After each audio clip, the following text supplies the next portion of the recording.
This is upreading, or partly from the book UFO Contact from the planet Koldas, a book that came in the 60s. It was made by the UFO investigator Carl von Liarden and later published by Wendell Stevens in the USA. This case is unique because the contacts came from extraterrestrials at times through a commercial radio set that was modified very simply by one of the UFOnauts or the extraterrestrials themselves, while he lived near the contacted person close to Durban, South Africa, for a time. The reading is made by Ivona Reader and is followed by pictures for some movies from the Venus Project. The whole book to read or as complete audiobook can be found on search on galactic-servers. Decided to do it their way and have rejected our offer of help. Voldar paused and asked if we had any questions. We asked him if he could tell us any more about his own home planet Koldas. It is many times larger than Earth. We have seas on Koldas, but these are freshwater seas. They are more large lakes. The largest about 24,000 kilometers long and 20,000 kilometers wide. Some of the towns of Koldas are in the mountain regions, while others are by the sea. The towns are similar to yours, except that buildings are constructed differently. There are no roads here for our vehicles to travel above the surface of the ground. Our buildings are linked by conveyors to take people to their destination. Our capital city is vast, much larger than New York. Of course there are rural areas with smaller homes for 1 or 2 families, and there are forests and also rivers. In the large lakes there are islands where you find holiday resorts. Our way of life is very similar to that of Earth. What I am trying to impress upon you is that we do not differ from you. The only difference is our mental attitude. Our way of life is different. We have no monetary system, no currency whatever. Each planet in the Confederation produces and plays a vital part in the whole. Some are rich in minerals and supply these to the others, and some are more suitable for cultivation. Koldas, with its seas or lakes, has an abundance. When Edwin invited me to join it, all came to an end. As I had many questions, I simply had to see Edwin again. Now that I knew where he lived, I looked him up a few days after Voldar's final transmission to the group. Edwin did not seem to be very concerned about the exit of the Confederation and said, "After all these years, I'm sure they will not leave us high and dry." Looking back, I now think he may have had some inside information. Weora's venture had proved to be unsuccessful, and so an end had to be made. Edwin's Q group had just about ground to a halt, with only 2 of the members being present for the farewell message. The other members had faded out of the picture. I was fascinated to hear Edwin's story firsthand. His initial encounter with Voldar and later meeting Weora face to face. He took me on a tour of the various places he went fishing with Voldar, the seaside cottage where Weora had spent many months during his training period on Earth, and many other places. Later, I saw the site of the hotel in Øverby where Voldar had stayed. The building had been demolished to make room for motorcar showrooms. Edwin let me examine the radio receiver which Voldar gave him in 1962. I looked at the antenna on the end of the roof and the feed line going down into the lounge and the receiver. The unit was housed in a domestic wooden cabinet of a type popular in the early 60s. Then I noticed something odd. Edwin had explained that the transmissions are beamed from spacecraft above to his antenna and receiver, but I am sure that most Q-base members had not appreciated the uniqueness of the communication. I am a radio amateur with a technical education and noticed that the antenna was connected in a very unusual way. Electrically speaking, the antenna was not connected to the front end as is normally the case, but to the rear end, to the power supply.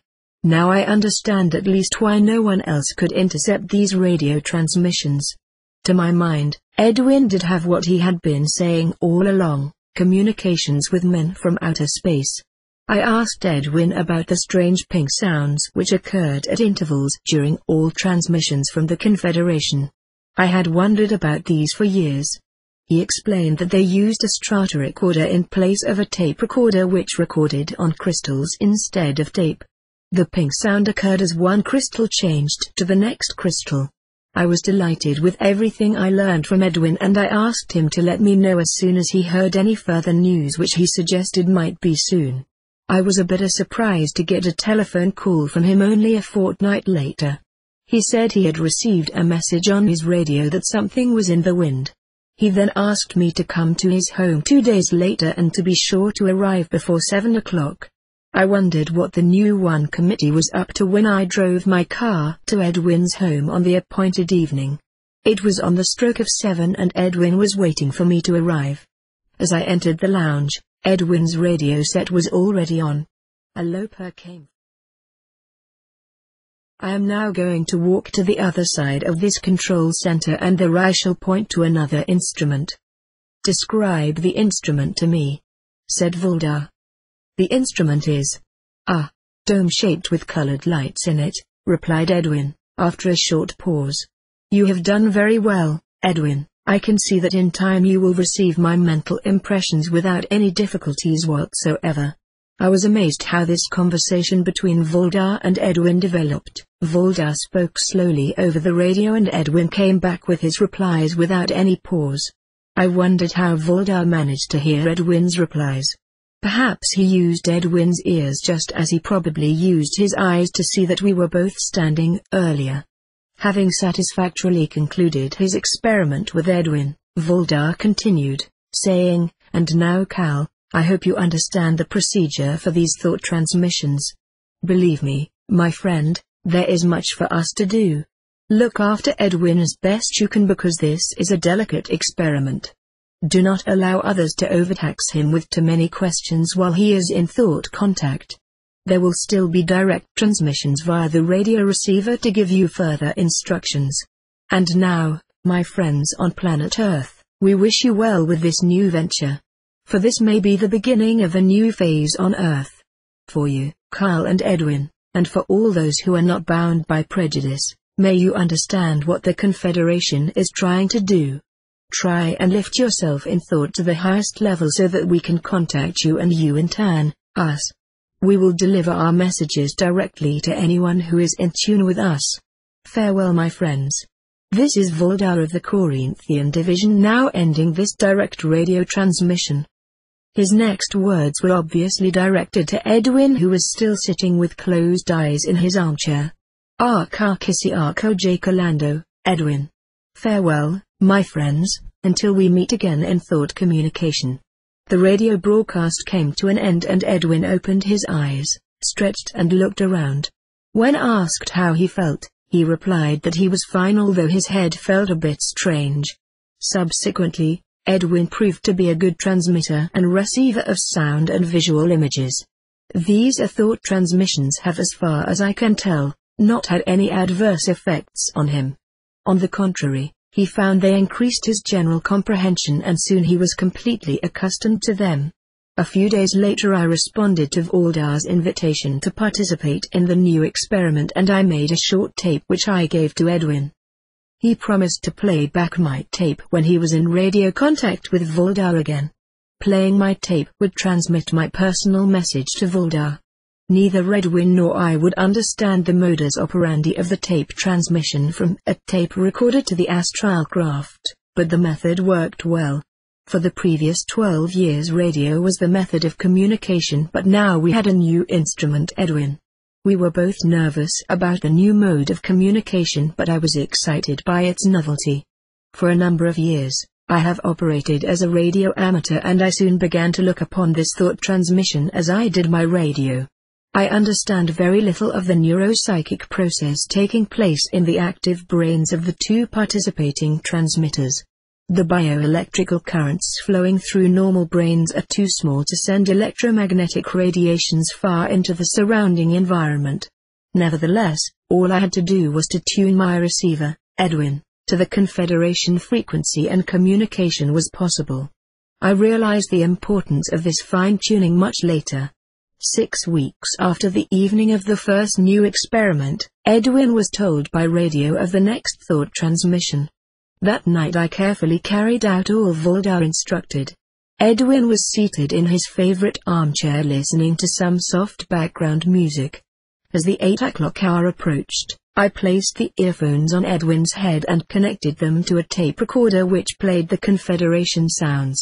Edwin closed his eyes, leaned back in his chair, and a half minute after the sounds ended, I removed the earphones.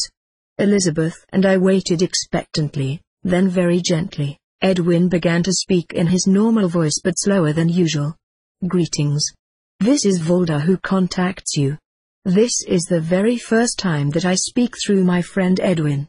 We are at present at an altitude of ~560 kilometers looking down on your planet. There are storm conditions, which I am sure you are all aware of. Greetings, Elizabeth. Greetings, Carl. We both replied to Voldar's greeting and bade him this thought transmission. Are there any other questions? Earlier the three of us had decided to ask Voldar whether they had physical bodies as on Earth and how they managed to cross the light barrier. Voldar explained, we are like you. We are in the flesh. We feel pain and we die. The difference is that we are able to travel at this fantastic speed. This is the only difference. There are some things your scientists do not understand about space and time, particularly beyond your solar system. I find this difficult to describe in your language. Each solar system has a magnetic field. Once you have broken away from the gravitational field of your planet, you can make use of the magnetic fields of other planets and solar systems to travel vast distances and even change in time. On Earth you are using the wrong method of propulsion. You are using fuels, liquid or solid or whatever they may be. This does not take advantage of the vast reservoir of universal energy. There is an unlimited supply of this energy and power that can never be exhausted. This energy is there for mankind to use on your planet. Let me explain further. The astral craft I am in has 8 magnetic motors. 4 forward and 4 reverse for control. These are actually giant electromagnets powered with solar energy. Now beyond your planet there is a magnetic force field which runs in streams between planets and solar systems, and even between galaxies and universes. Magnetic fields seem to run on forever. Once we are in a magnetic field we travel in this invisible stream through space. Our magnetic motors allow us to check and control our speed. Without them we could not select our destination. We would be helpless as a rudderless ship on a fast-flowing river. Once a certain velocity is reached, things begin to happen. For a little while, breathing becomes difficult and the craft is controlled by a master computer. As you arrive in other universes, dimensions, awareness returns. Craft, computer,